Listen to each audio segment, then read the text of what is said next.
everyone, so it's about to be 2016 and I wanted to share with you guys what I thought were some real standouts of 2015, the very best products of 2015. I don't really have every category with something in it because I just really wanted to go through the things that I thought that really stood out. I just wanted to kind of, have categories where I had categories and not have any where I didn't have any. And I know I'm leaving out lots of things. I know there are lots of wonderful standout products that I just can't. In my research, I've been researching for a few days now, trying to figure out what I really want to talk about in this video. I know there's some that I'm leaving out, but these are some ones that have really come to mind as really standout products. Okay, foundation, starting at the basic, at the bottom, foundation. I just loved the Lancome Teint Idole.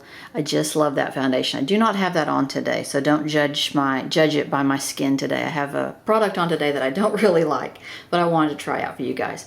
The Lancome Teint Idole is so dewy and beautiful, and it is full coverage, and it stays on really well. I love this. I don't feel like the bottle is quite big enough though. I need it to be about double this size because I'm going through it and I'm using it up so quickly. Teint Idole Foundation of the Year. Best blushes of the year. I like the Urban Decay Afterglow blushes. Here's a couple that I have. I have Fetish and I have Video. I also have Score. These are just really nice. They stay on really good and there's such a nice range of colors. A lot of times on a product, a product will be good, but then you don't have a big color range, then it's kind of useless to you. There's maybe one thing that you like out of it. So you can't really call it a great product. This is a really great product. I really like them, and the packaging is neat with this sort of mesh under there and the sort of the 3D effect with the clear coat and then the mesh underneath. Really liked these. Also in blushes, I really liked the new Too Faced that came out, the Love Flush. I have this one in Baby Love, and there is a palette with all of the colors in it that is just so enticing to me, but I'm not going to do it. I'm not going to buy it. But these are really fantastic blushes, and not just because of the totally adorable pattern stamped into it with two little baby bunnies on there. I mean, just so cute.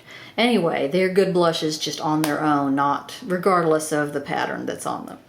Mascara of the Year, CoverGirl the Super Sizer. This is just such a good one coat and done every day, gets down in your lashes mascara. The formula on it is thick but not clumpy or dry at all. Just a very nice black heavy lacquer mascara. I use this one all the time. I even have backups in case they stop making it.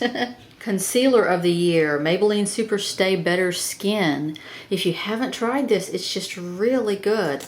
It's a creamy consistency, but it has really good coverage, and it stays on like you just wouldn't believe. Once you've set it with your powder, it just really stays on.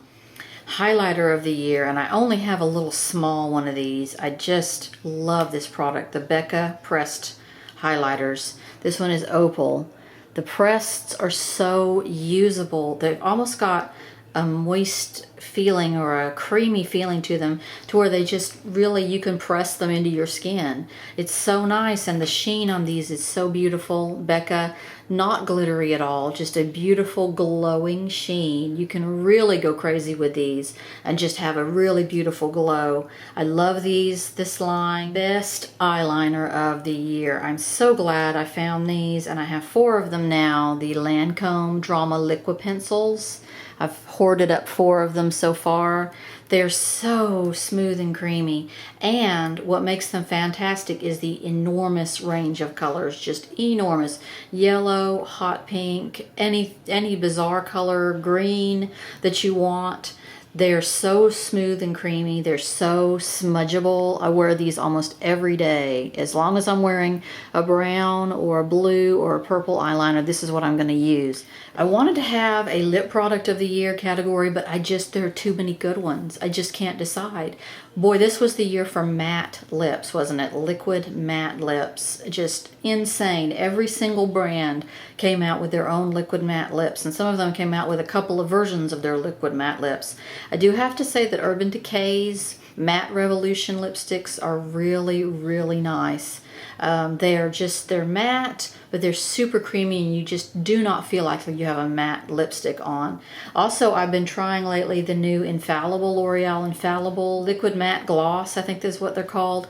They are so nice and creamy, but there's too many nice ones for me to have a winner in that category. There are just too many. There's the NYX Liquid Suedes, there's the Milani Amore Mattes. There are just so many wonderful matte liquid lipsticks, and it seemed like when they first started coming out several months ago, everybody just started going crazy on the matte liquid lips.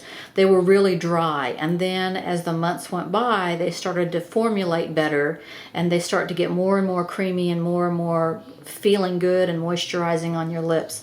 This is the matte liquid suede, by the way. I like those a lot. There's not a good color range on them though, so I can't really give those a winner for the category. But it seemed like the mattes improved after several months. They started to improve the formulation and get them more creamy. I think people were complaining about the dryness of them, but they've definitely come a long way to where I'm wearing them all the time. Okay, palette of the year. What else are you going to say? I mean, just the Too Faced Stardust Vegas Nay. It's just so unbelievable. And here I was thinking all these months that the best palette was probably the Naked Smoky, Urban Decay Naked Smoky. This one is just so awesome. And it's just so useful. There's so much product there. I mean, it gives you plenty of room to get your brush down in there. Such unusual sort of colors and such an unusual color combination. I love this strip right here. That's just purples and pinks, and they're metallic and they're iridescent. I love this color here. The gold even does not offend me. Usually gold offends me. You know, I just don't like gold.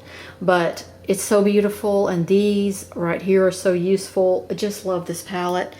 Palette of the year is the Stardust. Contour product of the year, Kat Von D Shade and Light Contour Palette. I think I have hit pan on the one shade in there that I really like, and that's one of the contour shades. It's a very deep taupe, just a fantastic palette, because the contour shades on it have a really good variation. There's a yellowish one, there's a peachish one, there's a more whitish one. They're really versatile, and the formula on it is great. It is not streaky at all. The contour part of it is not streaky at all, even though they're deep colors. Very soft, goes on very easily. Love that one. Those are my favorites for 2015. In 2016, I'm going to be doing a lot of skincare, like at the beginning of the year, sort of a new year, focus on the quality of your skin, focus on your skincare. Tons of products in the skincare area to show you guys. I may have to do a couple of different videos on those. Lots of upcoming reviews, lots of fun in 2016, lots of new makeups. I'll see you in 2016. Bye.